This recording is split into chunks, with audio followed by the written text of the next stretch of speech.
मेरी आज की कहानी का शीर्षक है नालायक बेटा। दिल को छू देने वाली कहानी।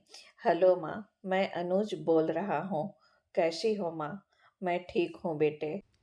ये बताओ, तुम, बहू और मेरा पोता छोटू, तुम सब कैसे हो? हम दोनों ठीक हैं और आपका पोता छोटू भी ठीक है माँ। हम लोगों को आपकी बहुत याद आती है। अच्छा, सुनो माँ, मैं अगले महीने इंडिया आ रहा हूँ आपको लेने। क्या? हाँ माँ, अब हम सब साथ ही रहेंगे। निशा कह रही थी, माँ जी को न्यूयॉर्क ले आओ, वहाँ अकेली बहुत परेशान हो रही होंगी।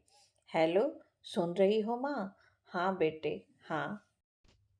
बूढ़ी आंखों से खुशी के आंसू गिरने लगे। जीवन के 75 साल गुजार चुकी गीता ने जल्दी से अपने पल्लू से आंसू पोंछे और बेटे से बात करने लगी।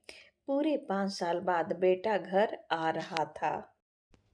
बूढ़ी गीता पूरे गांव में अपने बेटे के आने की बात बता देती है। सभी बहुत खुश थे कि चलो, बुढ़ापा चैन से बेटे और बहू के साथ गुजर जाएगा। देखते देखते समय बीत जाता है और न्यूयॉर्क से अनुज आ जाता है।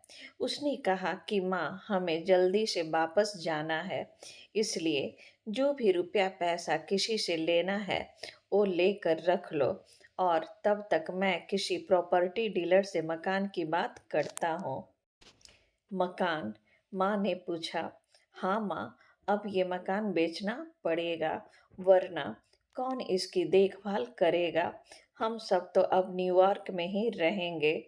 बूढ़ी आंखों ने मकान के कोने कोने को ऐसे निहारा जैसे किसी छोटे बच्चे को निहारते हैं। आनन फानन और औने पौने दाम में अनुज ने मकान को बेच दिया। बूढ़ी गीता ने जरूरी सामान समेटा जिससे उनको बहुत ज़्यादा लगाव था। अनुज टैक्सी मंगवा चुका था। एयरपोर्ट पहुंचकर अनुज ने कहा, माँ तुम यहाँ बैठो, मैं अंदर जाकर सामान की जांच और बोर्डिंग और वीज़ा का काम निपटा लेता हूँ। ठीक है बेटे। बूढ़ी गीता वहीं पास की बेंच पर बैठ गई। काफी समय बीत चुका था। बाहर बैठी गीता बार बार उस दरवाजे की तरफ देख रही थी जिससे अनुज गया था, लेकिन अभी तक बाहर नहीं आया। शायद अंदर बहुत भीड़ होगी, सोचकर बूढ़ी आंखें फिर से टकटकी लगाए देखने लगती। अंधेरा हो चुका था। एयरपोर्ट के बाहर गहमा-गहमी कम हो चुकी थी। माँ जी, किससे मिलना है? एक कर्मचारी ने वृद्ध से पूछा। मेरा बेटा अंदर गया था टिकट लेने। वो मुझे न्यूयॉर्क लेकर जा रहा है, बुजुर्ग गीता ने घबराकर कहा। लेकिन अंदर तो कोई पैसेंजर नहीं है। न्यूयॉर्क वाली फ्लैट तो दोपहर में ही चली गई।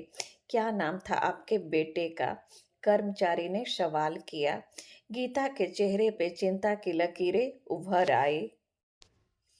कर्मचारी अंदर गया और कुछ देर बाद बाहर आकर बोला, माँ जी, आपका बेटा अनुज तो न्यूयॉर्क जाने वाली फ्लैट से कब का जा चुका है।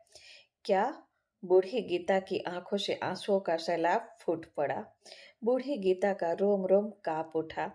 किसी तरह वापस घर पहुंची जो अब बिक चुका था। रात में घर के बाहर चबूतरे पर ही सो गए। सुबह हुई तो दयालु मकान मालिक ने एक कमरा रहने को दे दिया। पति के पेंशन से घर का किराया और खाने का काम चलने लगा। समय बीतता गया। बूढ़ी गीता को अभी भी विश्वास था कि एक दिन बेटा आएगा और मुझे अपने साथ ले जाएगा। बेटे का इंतजार करते करते एक दिन बूढ़ी गीता अपने प्राण त्याग देती है।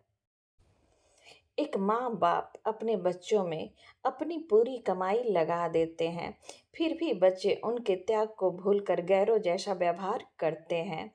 जब माँ बाप जीवन के अंतिम पड़ाव पर आते हैं, उन्हें किसी सहारे की जरूरत होती है, तो बच्चे पीछे हट जाते हैं।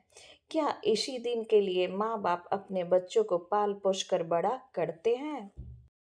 इसी के साथ मेरा आज का कहानी समाप्त होता है। हम लोग फिर मिलेंगे नए वीडियो में, तब तक के लिए नमस्कार।